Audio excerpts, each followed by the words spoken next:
मैं डॉक्टर भामा अग्रवाल आपके अपने YouTube चैनल पर आपका स्वागत करती हूँ, अभिनंदन करती हूँ।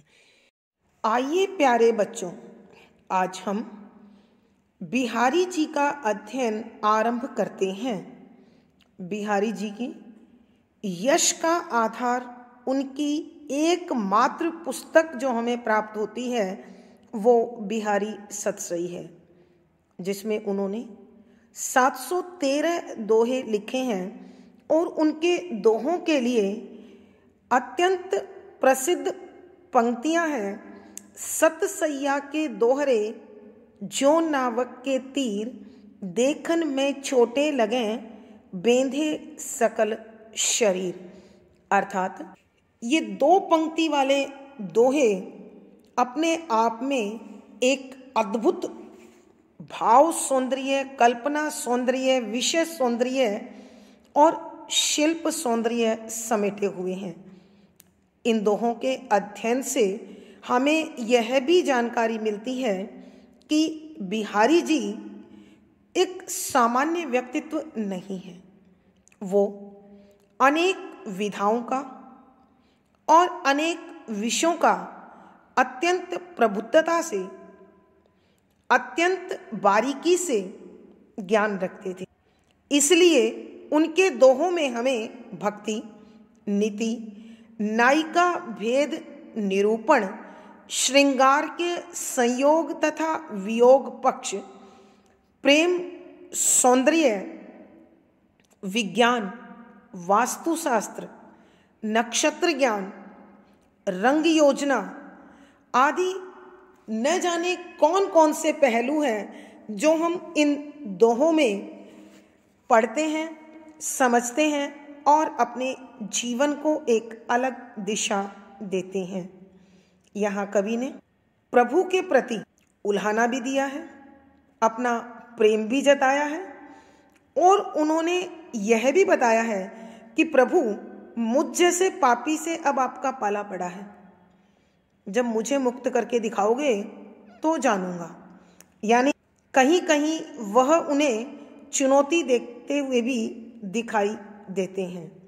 साथ ही वो यह भी कहते हैं कि यदि कोई व्यक्ति इस संसार के गुणों को देखता नहीं है, समझता नहीं है, महसूस नहीं करता, तो इसका अभिप्राय यह कतई नहीं है कि संसार में गुण नहीं है। यह संसार अनेक गुणों से भरा हुआ है, अनेक योग्यताओं से भरा हुआ है, लेकिन मनुष्य उन गुणों को केवल इसलिए नहीं देख पाता क्योंकि वह उन्हें समझना चाहता नहीं है अथवा उसे समझ में आते नहीं हैं। ठीक उसी प्रकार जैसे हम इन आँखों से पूरे विश्व को देखते हैं, लेकिन एक आँख दूसरी आँख को नहीं देख सकती। नायिका भेद में उन्होंने शुक्ल अभिसारिका, कृष्ण अभिसारिका के साथ साथ नायिका के हर छोटे से छोटे तत्व को उन्होंने निरूपित किया है। बच्चों, आपको जानकारी होगी कि बिहारी जी महाराज जय सिंह के दरबार में रहने वाले एक कवि मात्र नहीं थे। उन्होंने एक विश्वसनीय सलाहकार, एक उत्तम पथ प्रदर्शक की भूमिका भी इन दोहों के माध्यम से आप पाएंगे कि वो निभा रहे हैं। तो हम यही कहेंगे, बिहारी जी के ये दोहे वास्तव में अपने अंदर बहुत कुछ समेटे हुए हैं। हम उनमें सृष्टि का लगभग या अधिकांश प्रकार का प्रयोग, भाव सौंदर्य, ज्ञान, विज्ञान आदि यहाँ देखेंगे, समझेंगे और हमें महसूस होगा कि वह एक ऐसे व्यक्तित्व हैं जिन्होंने अपनी लेखनी विविध विषयों पर चलाई और लगभग मानव जीवन के अधिकांश पहलुओं को उकेर कर मानव मात्र का पथ प्रदर्शन किया उनके जीवन को आलोकित किया। आइए देखते हैं इन दोहों में कविवर क्या समझाना चाहते हैं। दोहा संख्या 12। तंत्री नाद कवितरस सरस राग रति रंग, अन बूढ़े बूढ़े तरे जे बूढ़े सब अंग। प्रसंग। प्रस्तुत दोहा हमारी हिंदी की पाठ्य पुस्तक मध्यकालीन काव्य कुंज में संकलित बिहारी जी द्वारा रचित बिहारी सतसई से लिया गया है। संदर्भ। रीति सिद्ध कवि बिहारी।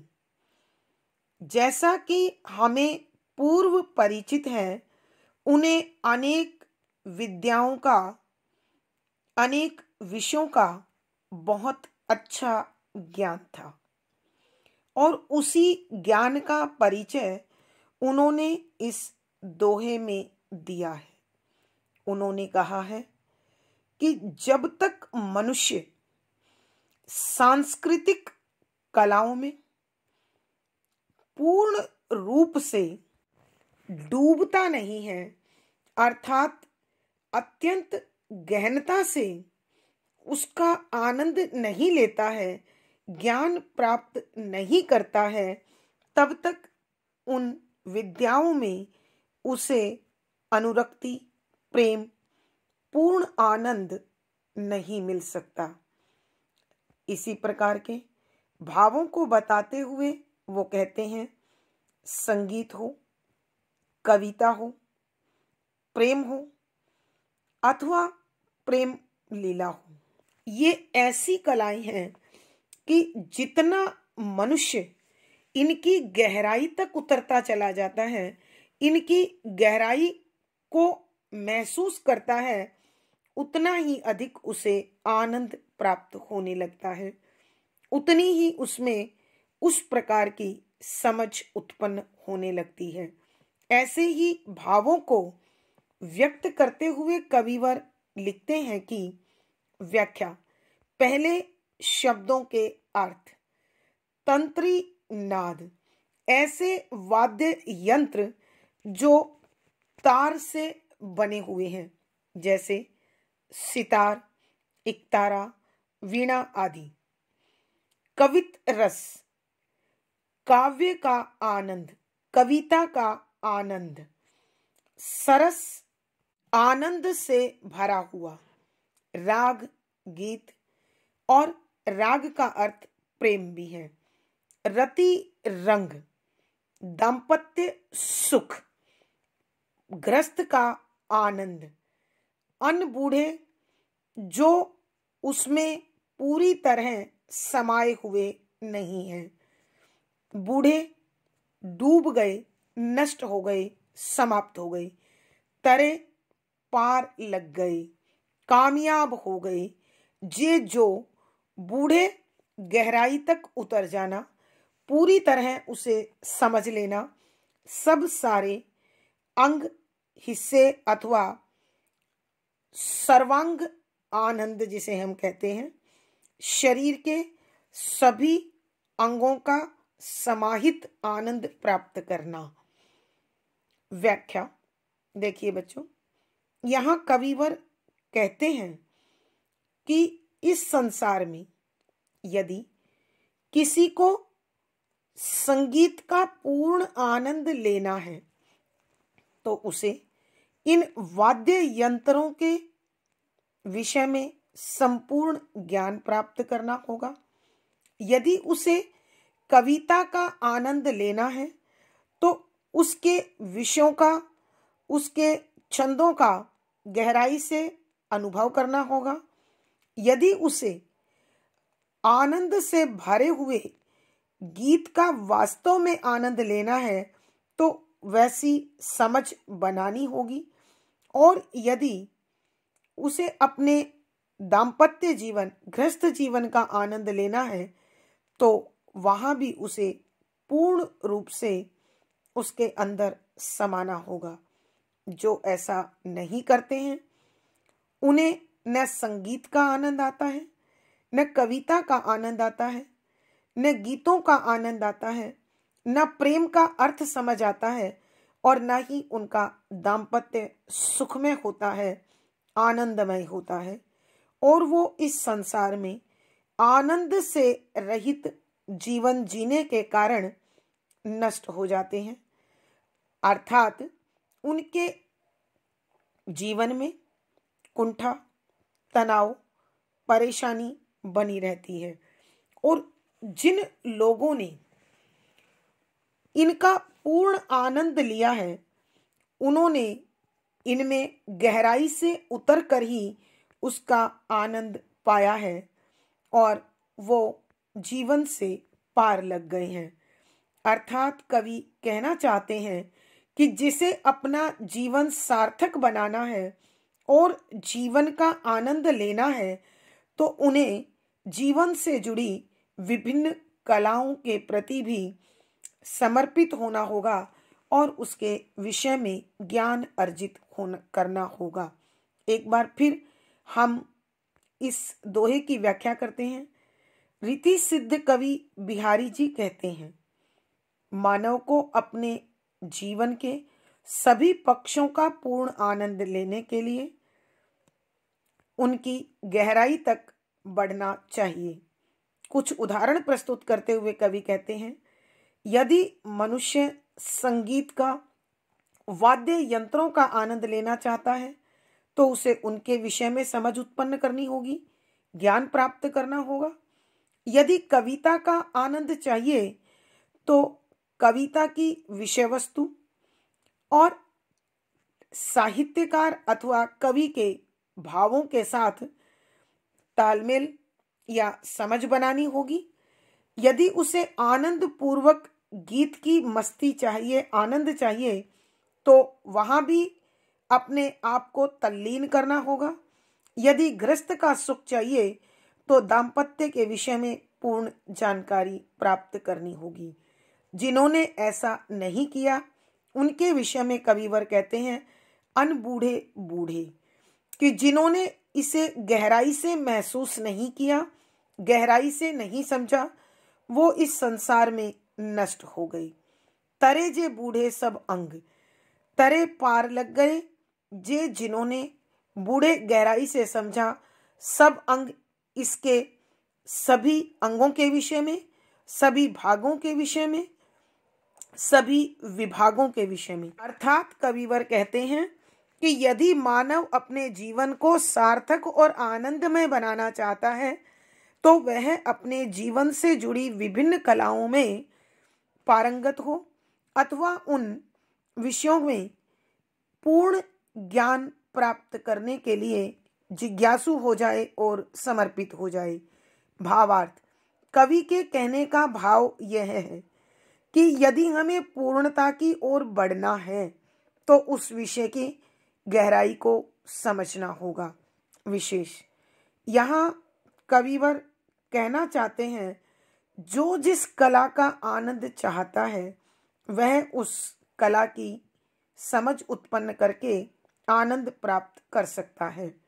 शुद्ध साहित्यिक ब्रज भाषा का प्रयोग है, शांत रस है, प्रसाद गुण है, दोहा छंद है, गेय शैली और संगीतात्मकता बनी हुई है। यहाँ कवि ने अनुप्रास और बूढ़े बूढ़े दो बार प्रयोग हुआ, अलग अर्थ के साथ। यमक है, विरोधाभास, यहाँ अनुप्रास, उल्लेख, पदमैत्री, विरोधाभास, यमक आदि अलंकारों का सुंदर सटीक प्रयोग हुआ है। दोहा संख्या 13।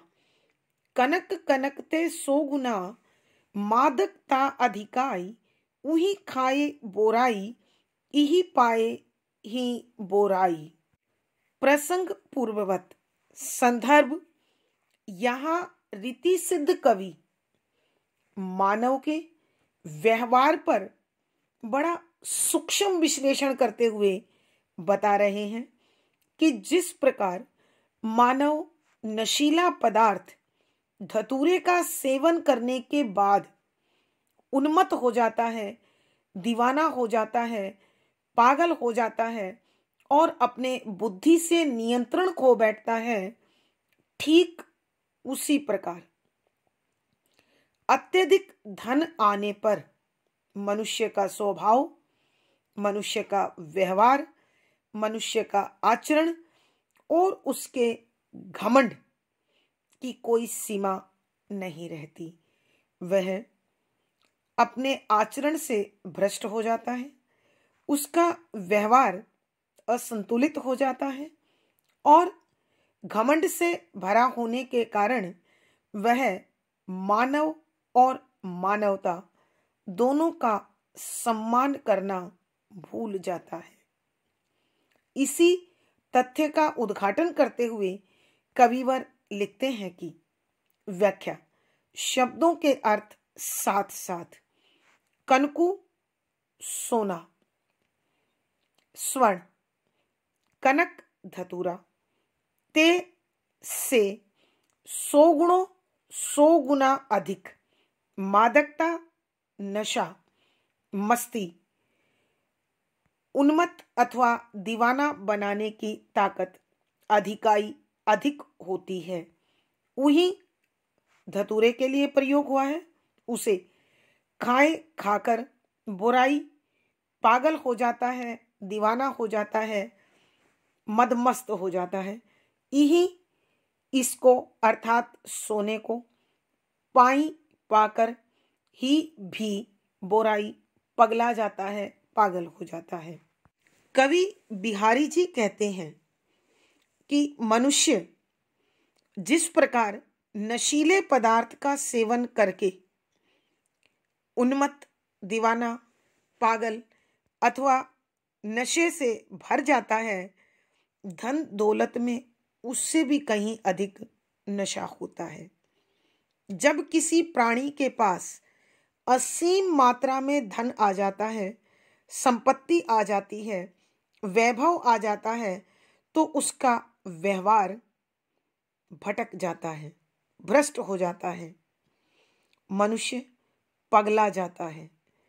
वह इतने अधिक धन के नशे में चूर होता है कि किसी भी व्यक्ति का सम्मान करना, रिश्तों का सम्मान करना, मानवता का सम्मान करना भूल जाता है और अपने इसी पागलपन में किसी का भी अपमान कर देता है। कवि समझाना चाहते हैं कि इस संसार में धन आनी जानी वस्तु है, आज यहाँ कल वहाँ होता है। अतः जो व्यक्ति संपत्ति के आने पर भी विवेकपूर्ण मानवता से भरा हुआ व्यवहार करता है, वही सच्चा मानव है। एक बार फिर बच्चों, यहाँ कवि बिहारी जी धन दौलत की प्राप्ति का प्रभाव बताते हुए कहते हैं कि धतूरे जैसा नशीला पदार्थ सेवन करने पर मनुष्य का आचरण, मनुष्य का चाल चलन, मनुष्य का व्यवहार पागल जैसा हो जाता है। नशे के कारण वो भटक जाता है। इसके साथ ही या इससे भी कहीं अधिक वह व्यक्ति पागल हो जाता है जिसके पास अचानक धन दौलत वैभव आ जाता है, उसे प्राप्त हो जाता है। धनी बनते ही वह मानव, मानवता, अपना आचरण और अपनी मनुष्यता की परख भी खो बैठता है। कहने का अभिप्राय यह है कि धन के नशे में मनुष्य हर रिश्ते नाते, सगे संबंधी, सामाजिक व्यवहार आदि का संतुलन समाप्त कर देता है, जो उसके व्यक्तित्व पर एक प्रश्न चिन्ह लगा देता है।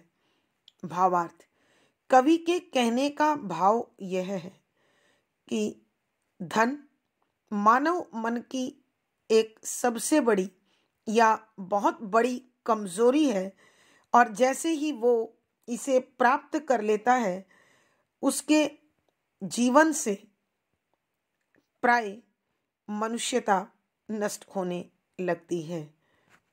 सच्चा मानव वही है जो संपत्ति की प्राप्ति के बाद भी मनुष्यता का आचरण न छोड़े। विशेष यहाँ धन के प्रभाव का, धन के विकार के प्रभाव का वर्णन कविवर कर रहे हैं। शुद्ध साहित्यिक ब्रज भाषा का प्रयोग है। लक्षणा शब्द शक्ति है। शांत रस प्रसाद गुण है। दोहा छंद गेय शैली और संगीतात्मकता है। इस पद में कनकु कनकु यमक अलंकार, स्वभावोक्ति अलंकार, अनुप्रास आदि अलंकारों की सुंदर छटा दिखाई देती है। दोहा संख्या 14। स्वार्थु सुकृत न श्रम वृथा, देखी विहंग विचारी, बाक पराए पानी परे, त्यों पच्छिन न मारी। प्रसंग पूर्ववत। संदर्भ। सर्वप्रथम बच्चों, हमें इस दोहे की व्याख्या से पूर्व इसका जो अन्योक्ति अर्थ है उसे समझना होगा। आपको मालूम है कि बिहारी जी राजा जयसिंह के दरबार के दरबारी कवि थे और वह जयसिंह के एक दरबारी कवि मात्र नहीं थे बल्कि उनके अच्छे मित्र थे, उत्तम सलाहकार और पथ प्रदर्शक भी थे। संभवतः बच्चों आपको जानकारी हो कि महाराज जयसिंह औरंगजेब के प्रभाव में आकर उनके कहने पर वह युद्ध क्षेत्र में गए और अपने ही समाज के लोगों पर उन्होंने अपनी वीरता के प्रभाव का असर दिखाने का विचार किया। महाराजा जयसिंह औरंगजेब के कहने पर शिवाजी के साथ युद्ध करने गए, जो कि कविवर बिहारी जी को उचित नहीं लगा। अतः अपने स्वामी भक्ति का, अपने देश प्रेम का परिचय देते हुए उन्होंने महाराज जयसिंह को यहाँ बाज को लक्ष्य बनाकर अन्य उक्ति के माध्यम से मानवता का, राष्ट्र प्रेम का संदेश दिया और उनका पथ प्रदर्शन किया। इस दोहे में कविवर बाज को लक्ष्य करते हुए महाराज जयसिंह को समझाना चाहते हैं कि व्याख्या शब्दों के अर्थ साथ साथ स्वार्थु, हित, भलाई, सुकृत, अच्छा कर्म यानी सुकर्म जिससे यश प्राप्त हो, श्रमो मेहनत, वृथा व्यर्थ बेकार, देखी देखना अर्थात विचार करना, विहंग पक्षी, विचारी विचार करके देख, बाक बाज पराए दूसरे के, पानी हाथ में, परी पढ़कर तू तुम, पश्चिम पक्षियों को न नहीं मारी मार। सर्वप्रथम हम इस दोहे के शब्दों के अनुसार अर्थ निकालेंगे। कवि बिहारी जी आकाश में विचरण करने वाले बाज पक्षी को समझाते हुए कहता है कि हे आकाश में उड़ने वाले पक्षी, तुम अपने उन्हीं नभचर साथियों का वध करता है, उन्हें मारता है जो तेरी ही भांति आकाश में विचरण कर रहे हैं।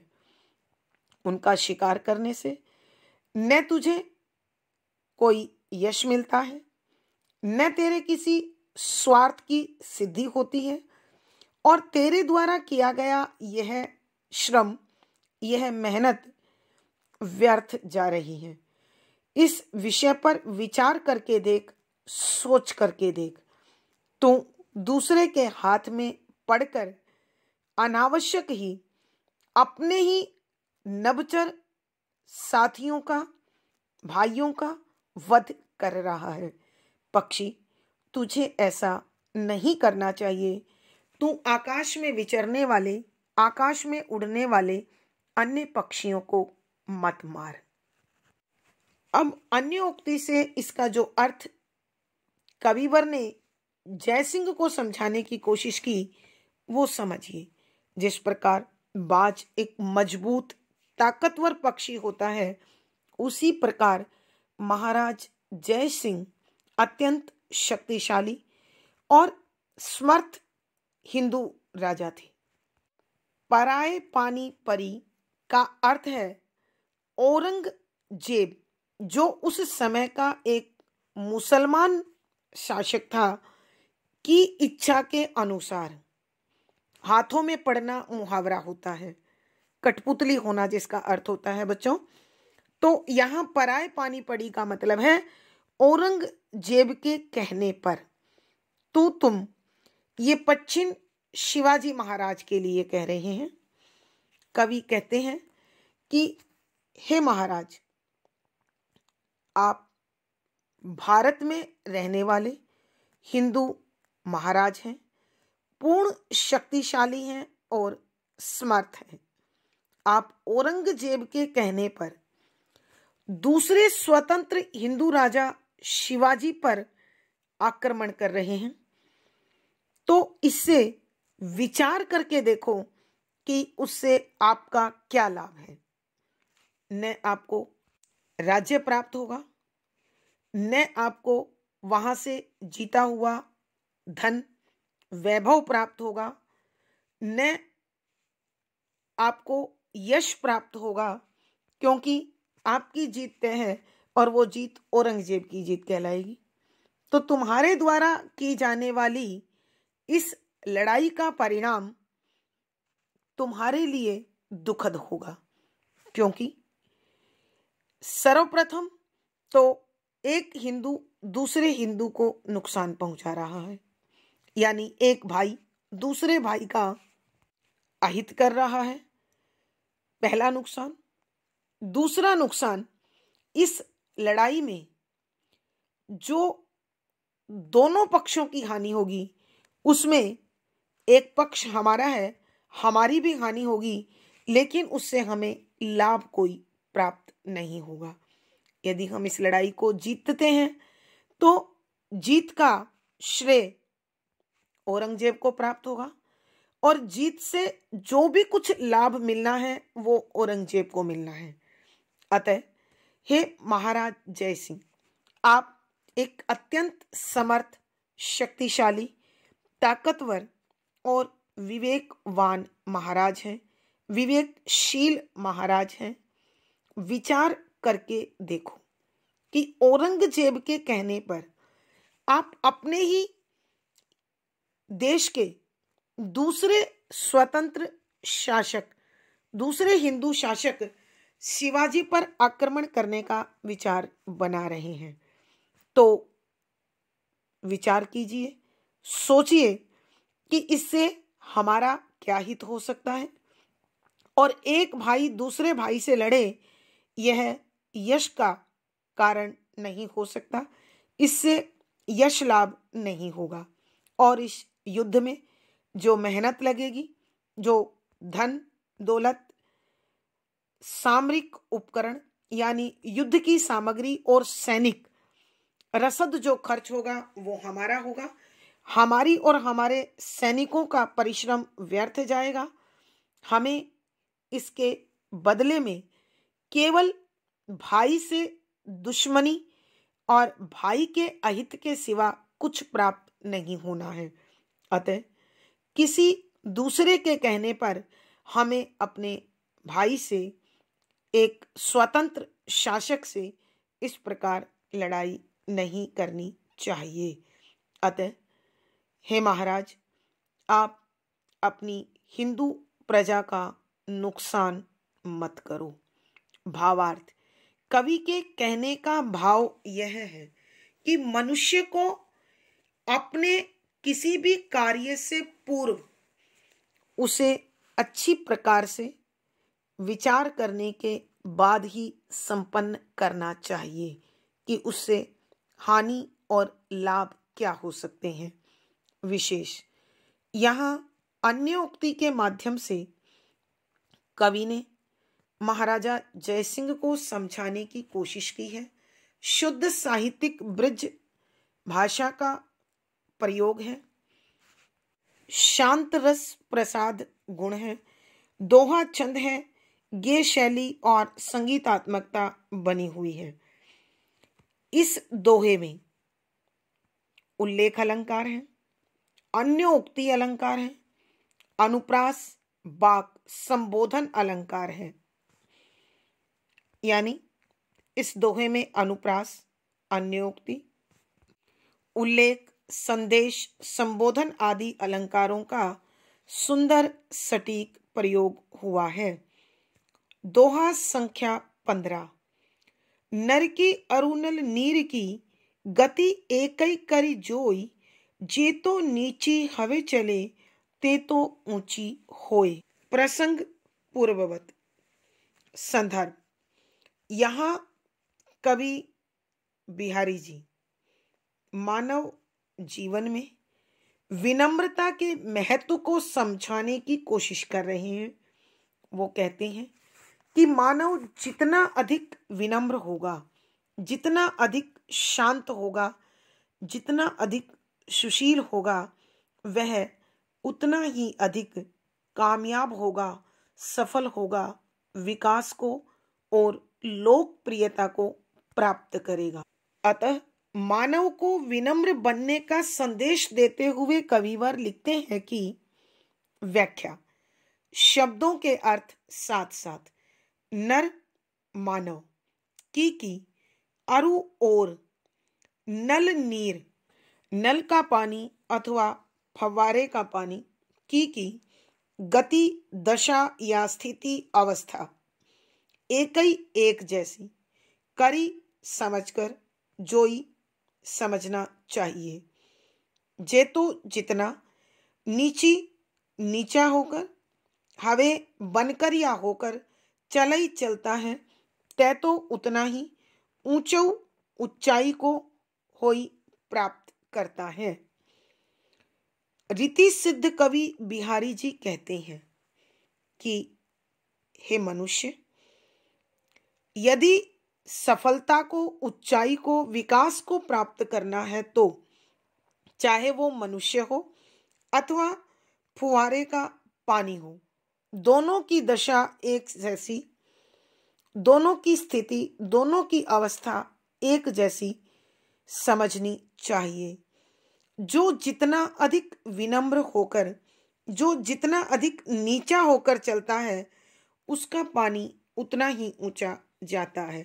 यहाँ मानव के पानी का अर्थ है उसका सम्मान।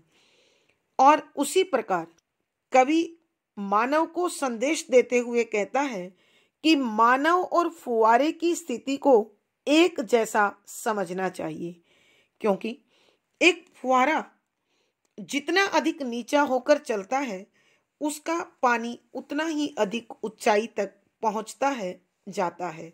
और ऐसी ही स्थिति मानव की भी है। जो व्यक्ति जितना अधिक विनम्र होता है, जितनी अधिक शालीनता को धारण करता है, वह व्यक्ति उतना ही अधिक लोकप्रिय होता है, उतना ही अधिक विकसित व्यक्तित्व का धनी होता है, उतनी ही अधिक उन्नति को प्राप्त करता है। भावार्थ, कवि के कहने का भाव यह है कि मानव को अपने जीवन की पूर्णता के लिए, अपने जीवन में विकास के लिए हमेशा विनम्र बनकर रहना चाहिए। विशेष यहाँ मनुष्य को विनम्र बनने का संदेश दिया गया है। शुद्ध साहित्यिक ब्रज भाषा का प्रयोग है, शांत रस प्रसाद गुण है, दोहा छंद है, गेय शैली और संगीतात्मकता है। इस दोहे में अनुप्रास, दीपक, संदेश, पदमैत्री आदि अलंकारों का सुंदर सटीक प्रयोग हुआ है। आज की वीडियो में बच्चों इतना ही। अगली वीडियो में फिर मुलाकात होगी। पिछली वीडियो का लिंक आपको यहाँ पर मिल जाएगा। आशा है आपको ये पद अच्छी प्रकार समझ में आ रहे होंगे। अपने भाव कमेंट बॉक्स में लिखकर बताएं। वीडियो को लाइक करें, शेयर करें और चैनल सब्सक्राइब करें। आपका दिन और जीवन मंगलमय हो, इसी शुभकामना के साथ धन्यवाद, आभार।